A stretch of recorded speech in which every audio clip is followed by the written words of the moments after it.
Hi everyone. As some of you know, I'm a big Barry Manilow fan. So, Barry has a new album coming out next week, October 28th, I believe. It's called My Dream Duets. And the album is a collection of songs where he performs duets with people who he would have loved to have sung with, but unfortunately they passed away much too soon. These include people like Judy Garland, Dusty Springfield, Sammy Davis Jr., Whitney Houston, etc. To help promote the album, Barry just had an appearance on QVC where he performed for an hour, and he performed songs from the album as well as some of his classics. I was very fortunate. Last Friday, I was part of the studio audience at QVC, so I got to witness this live and in person. I was one of 75 people through his fan club who was lucky enough to get a ticket. It was kind of like a lottery deal. And because I live in Philadelphia, they may have given me, they may have picked me because they figured I would definitely show up. So anyway, I just wanted to tell you how the event went.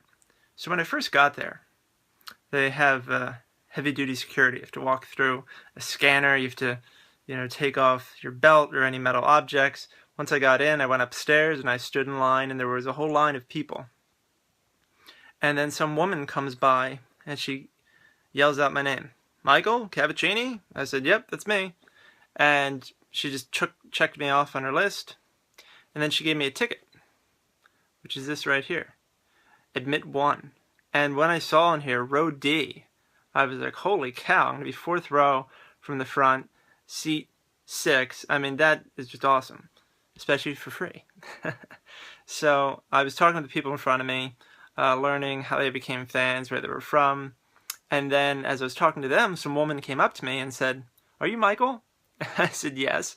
And she said, oh, I'm friends with Mary. I just wanted to say hi. So it was funny because on my phone, I was communicating with friends of mine, including Mary, who couldn't, unfortunately, she couldn't make it to the event. And we were talking about it, and I was sending photos to them, Mary, Deanna, and Joyce, and just, sharing the excitement with them through Facebook. So it was just funny. What a small world. And so we get inside, and they let people in groups, maybe like 5 people at a time. I walk down the steps, the room is smoky, and we sit down. And of course, I start talking to the people to my left and my right, getting to know them better. How did they become fans? Did they see Barry before on QVC? All of that good stuff. And then this woman comes out along with this man, and he has a box full of autographed CDs, and she has several pages of trivia questions. And she's going through the questions and asking the crowd, what is the answer to this question and that question. And if you answer the question correctly, you get an autographed CD. And they're a mix of CDs from Barry's catalog. And I was determined to win one of these CDs. And the perfect question came up. The woman said, whose 1979 comeback album did Barry Manilow produce? I was like, oh! And I raised my hand, and I said, Dionne Warwick. And they said, yep, you've got it. And they gave me this autographed copy of Night Songs, which came out earlier this year, which I was thrilled about getting. And the reason why it was so special that I won with that question is because Dionne Warwick is how I discovered Barry Manilow. I distinctly remember driving across the bridge, the Ben Franklin Bridge, and hearing I'll Never Love This Way Again on the radio. And I asked my dad, who is this? And he said, it's Dionne Warwick. I went home, looked it up, bought an album on Amazon with that song and other songs. And as I grew to appreciate her music, especially her Arista recordings, I realized that the man who produced that album, Dionne, was Barry Manilow. And I said, well, hey, if I enjoy this as much as I do, I'm sure I'd enjoy his music. And that's what I did. I went and I bought Ultimate Manilow and Manilow Scores, and before you know it, I was a lifelong fan. So to win an autographed CD with the answer Dionne Warwick was very apropos. So after the trivia was over, the show began. The host of the show came out, And then Barry was introduced, and the crowd went nuts. They stood up, they applauded, they went crazy. And for the next hour, non-stop, he performed songs, and in between songs, he spoke with the host and explained, how this album came to be, what these songs and artists mean to him. And the way he performed the duets is very interesting. As you'll see in the video in my blog post, I include the full performance. He sang with the artists through a giant TV, essentially. He was standing on the stage and doing his thing, and on a large screen TV was a video that he created for each artist that included them either singing live or images of them, and it was really effective. For example, when he sang the Whitney Houston song, I Believe in You and Me, people got chills. I mean, we all got choked up.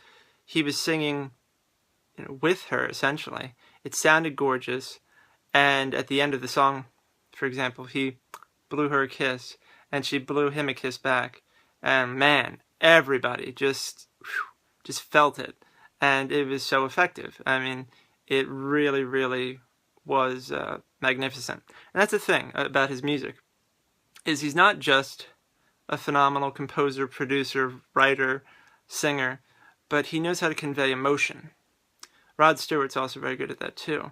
And that's the key, is you need to make people feel what you're singing, and no one does it better than him. So he ended the show with Trying to Get the Feeling Again, which is just a phenomenal song. He also sang other classics like Who's Been Sleeping in My Bed, Sweet Heaven, I'm in Love Again, and others from the album. And it was just a phenomenal, phenomenal experience. And then as I left, on my way out, everyone got a little special gift. As we headed out, we got this cup, which was nice, this lenticular cup. And there you are. And they sold an amazing amount of albums during this performance. They sold over 21,000. I mean, I'm sure by the time I left, they probably far exceeded that amount. But that's crazy when you think about it. 21,000 albums in an hour. That is ridiculous. And that's like, a full 2 weeks before the album's even released. So this album's going to chart really well for Barry. And if you are a fan of pop music or the American Songbook or just great music in general, you really need to check it out. It's a real interesting collection of music. Everyone from Andy Williams to Whitney Houston to Sammy Davis Jr., Frankie Lyman, all sorts of good stuff. But, check out my blog post. In there, like I said, is the full performance. I also have photos that I took while at the event. And like I said, I am just grateful for having been lucky enough to attend the event. It was excellent. I can't wait to see Barry Manilow live in 2015 when he will invariably announce some tour dates, hopefully on the East Coast. And I hope that for that event, I get to attend with Deanna, Mary, and Joyce. That way we can enjoy it together. So thanks for tuning in, guys. I hope you enjoyed it. And pick up My Dream Duets and check out Barry Manilow live when he's in your town. You will not be disappointed. Take care.